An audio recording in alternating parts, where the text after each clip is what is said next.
Well, Alex Periera looks like he ain't fighting at the White House, right? Looks like the White House is a no-go according to Alex Periera, right? I agree with this guy. This is upsetting news, okay? Because that likely means that the next fight for Alex is probably going to be Carlos Ulberg. I love saying that last name. It's like gurgling rocks. Carlos Ulberg. He's the next guy in line at 205. It makes sense. Obviously, I'm not saying this is an unfair matchup. I'm just saying, if you're Alex, this isn't a fight that you really want to risk everything for. You got the super fights out there with guys like Tom, with guys like John, and those fights just made a lot more sense, right? You thought they were next. Alex Periera has been hitting that heavyweight for a long time. I thought it was the next move, right? The White House, you got two good options. You either, fight the winner of Tom and Cyril Gane when they run that sucker back, or you fight John Jones at the White House as well. Those two crazy super fights, big name fights. Instead, it looks like Alex is going to have to put it on the line and risk it against this guy, Carlos Ulberg. Golly, that name. I love it. Against Carlos Ulberg, who's, a very dangerous fight. I think Alex should be the favored guy to get it done, the favorite. And I think he will win because this is likely going to be a striking match. And if you're going to strike with Alex, you're taking a big gamble. But that being said, Carlos Ulberg, he does hit hard. He's a big, powerful guy. He's got the power to knock dudes out.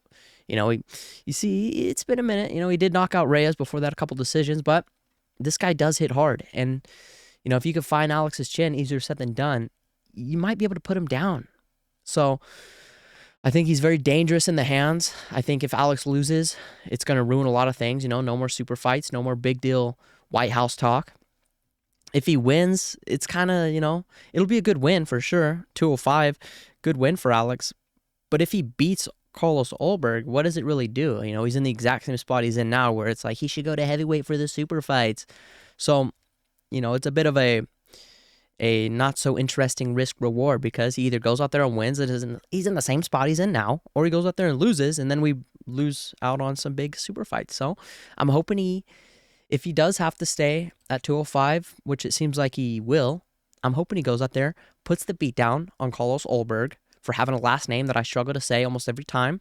Ulberg goes up there, puts the beat down on Carlos Ulberg. Golly, man, you can't make it up. Carlos Ulberg, he goes out there, flatlines him. Alex Periera does, and then he'll be ready for the heavyweight move after that, hopefully, unless, Dana, for whatever reason, just hates the idea of him going to heavyweight. He doesn't want to be a triple champ. He doesn't want him to be up there with those super fights. Who knows why? I don't know.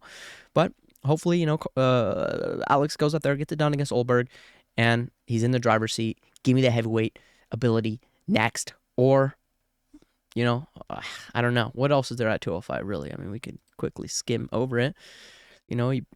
Ankalaev, there's no shot. Yuri, he beat twice. I wouldn't mind it, but it doesn't make as much sense. He beat, Khalil beat Young. I mean, dude, he's already cleaned out. If he gets through Ulberg, he's cleaned out the top 5. So, yeah, I think the next move will be heavyweight. It should be now. I think the move should be heavyweight now, but they're going to force him to stay at 205. It's going to be against this guy, Carlos Ulberg. And I think that'll be a good, fun scrap. Hopefully Alex gets it done so we don't lose out on the super fights because that would suck.